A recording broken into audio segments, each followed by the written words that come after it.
Hi, my name is Robert Greenan, and I'm from Fawkton, South Dakota. Let me be the first to tell you that it doesn't get any better than my state. Located in the Midwest region of the United States, South Dakota is often referred to as a Great Plains state bordered by Minnesota, Iowa, Nebraska, Wyoming, and of course, North Dakota. The state capital is Pierre, which is located almost exactly in the center of the state. Prairie, grassland, and farmland cover 90% of the state, where buffalo once ranged in herds of thousands.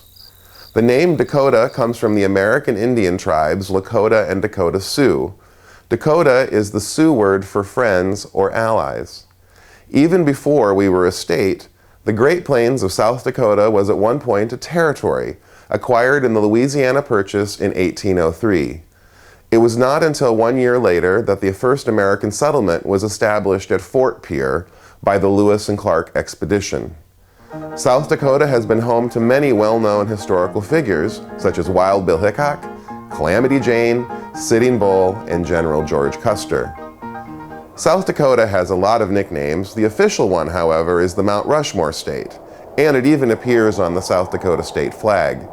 It refers to the fantastic mountain sculpture near the city of Keystone, which is in one of South Dakota's most famous sites. Mount Rushmore, sculpted by Gutzon Borglum and his son Lincoln over a period of 14 years, shows the faces of 4 U.S. presidents: George Washington, Thomas Jefferson, Abraham Lincoln, and Theodore Roosevelt.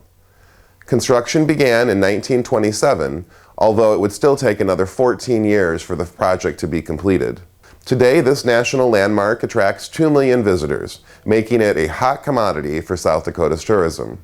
Another popular stop is the Crazy Horse Memorial, which is the world's largest mountain carving in progress and created to honor the cultures and traditions of North American Indians. South Dakota is a popular family vacation destination, and the Badlands National Park is one of its many attractions. It features 244,000 acres of sharply eroded buttes and jagged spires that create a moon-like surface. Thousands of fossils of prehistoric creatures have been uncovered in the park. Archaeological and paleontological digs continue today, with some open to public participation. The Black Hills National Forest is 1.2 million acres of pine and spruce, granite peaks, and outdoor adventure. Harney Peak, at an elevation of 7,242 feet, is the highest point in the United States east of the Rocky Mountains. South Dakota has a rich history going back to the days of the dinosaurs.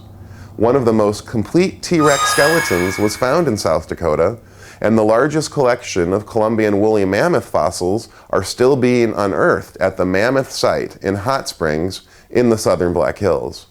But not only bones were found. In 1876, during the Black Hills Gold Rush, South Dakota's Homestake Mine opened and became the oldest, largest, and deepest mine in the Western Hemisphere, and one of the largest gold producers in the United States, before closing down in 2002. And if you do visit South Dakota, make sure and stop by in my hometown and see the Pickler Mansion. This is the historic home of Major John and Alice Pickler and has been a Fawkes County landmark for well over 130 years. Many events have taken place in what we call the Pink Castle. The home was used to host many visiting dignitaries, including Teddy Roosevelt and Susan B. Anthony, who stayed with the Picklers in 1890. Susan B. Anthony was an American social reformer and women's rights activist who played a pivotal role in the women's suffrage movement. And after enjoying the tour, head on over to the rodeo.